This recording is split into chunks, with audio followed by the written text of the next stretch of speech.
नमस्कार, मी आशा. आपण पाहत आहात डिस्कव्हरी न्यूज. डिस्कव्हरी न्यूजच्या बुलेटिनमध्ये आपलं स्वागत आहे. पाहूया शहरातील काही ठळक घडामोडी. प्रख्यात मानसोपचार तज्ज्ञ आणि मानसिक आरोग्य व्यावसायिक डॉक्टर हरीश शेट्टी यांनी प्रभावी पालक तत्वावर आर्या ग्लोबल ग्रुप ऑफ स्कूलच्या पालकांशी संवादात्मक सत्र आयोजित केले. आपल्या विचारपरत्वक आणि विनोदी हास्याच्या माध्यमातून डॉक्टर शेट्टी यांनी नव्या युगातील पालकांशी भाषा बोलून आजच्या पालकांच्या चिंता मांडल्या. जास्त स्क्रीन टाईम, अस्वस्थकर खाण्याची सवयी, एकटेपणा यासारख्या समस्यांवर मार्गदर्शन केले. पालकांसाठी त्यांनी एक खंबीर पालक कसे असू शकतात, घरात निरोगी वातावरण कसे तयार करू जाऊ शकते हे सांगितले. कार्यक्रमाला कल्याण मुंबई महानगरपालिकेचे आयुक्त डॉक्टर इंदुराणी जाखर उपस्थित होते. आर्या ग्लोबल समूहाकडे इन हाऊस काउन्सिलर्स एक पॅनल आहे आणि ते मानसिक आरोग्याला गांभीर्याने घेतात. प्रोजेक्ट मानवतावादी सेवा आणि मूल्य शिक्षण यासारखे सकारात्मक शालेय वातावरण सुनिश्चित करण्यासाठी ते शाळेत नियमित अनेक उपक्रम राबवतात, जे मानसिक आणि भावनिक कल्याण, आत्मशोध, सर्वसमावेशक वातावरण आणि सहानुभूतीपूर्ण व्यक्ती निर्माण करण्यास मदत करतात. आर्या गुरुकुल नांदिवली, अंबरनाथ आणि सेंट मेरी हायस्कूल कल्याणच्या कुलगुरूंनी त्यांच्या विद्यार्थ्यांच्या भावनिक आणि मानसिक आरोग्यामध्ये शालेय भूमिका आणि शाळा स्तरांवर समुपदेशन प्रक्रिया कशी कार्य करते याबद्दल थोडक्यात माहिती दिली.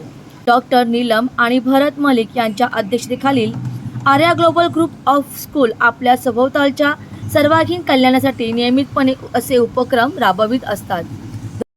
आमच्या इथे हर वर्ष वेलनेस डे आम्ही सेलिब्रेट करतो आणि आमच्या शाळेमध्ये काउन्सिलर्स आहेत. ही काउन्सिलर्स परिस्थिती आले तर मुलांना हेल्प करतात, सहयोग देतात आणि त्यांचे प्रश्न सोडवतात.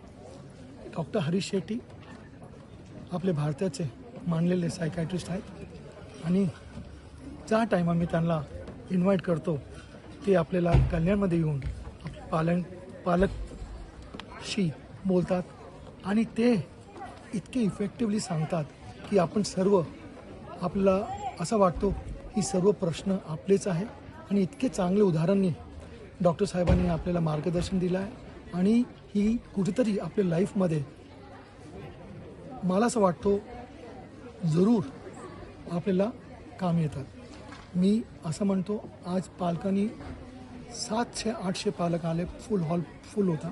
अँड नेहमी असा काय आम्ही कार्यक्रम घेतो त्याच्या पाठीमागे एक हित असते की पालक आणि आम्ही दोघे एकच कार्य करतो. आपल्या मुलांसाठी आपण काम करतो. आपण एकत्र झालो तर आपण प्रश्न सोडवू शकतो आणि आय एम व्हेरी हॅपी की पालक वर्गाने इतका सहयोग दिला, टीचर्सने सहयोग दिला आणि ही कार्यक्रम खरंच मनापासून जसं अपेक्षा होता तसं झालेलं आहे. Thank you very much. आजचं वेलनेस कार्यक्रम म्हणजे पालकत्व. आत्ताच्या आयुष्यात पालकत्व एवढं सोपं नाही. बाबा 12 तास काम करतात, थकून येतात. मुलं 3 शाळेत जातात, स्कूल, ट्युशन्स आणि आईची शाळा. खेळायला अजिबात वेळ नाही आणि हातात फोन. असं असताना पालकांना नवीन काय सांगायचं हा महत्त्वाचा आहे. 2-3 गोष्टी सांगतो. एक लक्षात घ्या, ऑफिसवरून फोन करताना तू कसा आहे हे विचारलं पाहिजे. अभ्यास केलं का, मोबाईल हातात आहे का, फ्रीजच्या जेवण घेतलं का हे नाही विचारलं पाहिजे. तुम्हाला वेळ कमी मिळणार मुलाबरोबर, तेव्हा तू कसं आहे आणि त्याला मिठी मारायचं. लक्षात घ्या, SSC बोर्डमध्ये 95 मिळाला तर तुमचा मुलगा हिरो नाही आणि 55 मिळाला तर तुमचा मुलगा झिरो नाही. कारण SSC बोर्ड, CBSE बोर्ड किंवा ICSE बोर्ड तुमच्या मुलांचा मुलींचा तालीम तपास करू शकत नाही. मुलांचा आत्मविश्वास टिकू द्या, मुलांची हसी टिकू द्या आणि आपसात भांडण असेल तर मिटवा किंवा काउन्सिलरकडे जाऊन काहीतरी करा. पण मुलं केव्हा गप्प असले, मुलं केव्हा रडत असेल, तुम्हाला मिठी मारून तुम्हाला मी नाही सोडणार असं सांगत असेल, शाळेत नाही जाणार असं सांगत असेल, उदास वाटत असेल, अभ्यासात लक्ष नाही, खेळमध्ये लक्ष, कुठलाही बिहेवियरल चेंज असेल तर तुम्ही ॲस्ट्रोलॉजरकडे जायचं नाही, पत्रिका बघायचं नाही, जवळचा काउन्सिलर किंवा सायकियाट्रिस्टकडे पटकन जा आणि त्यांचा उपचार करा. आजचं जग चांगलं आहे, हिंदुस्थानाचं भविष्य उज्ज्वल आहे, तुमची मुलं फर्स्ट क्लास आहे, असं असताना लक्षात घ्या India is on the threshold of a great tomorrow. तुमचं मुलं त्यांचं आर्किटेक्ट. पालक मुलाला वेळ देत नाही यावर काय बोलणार? नाही नाही, वेळ पालकांना पण नाही.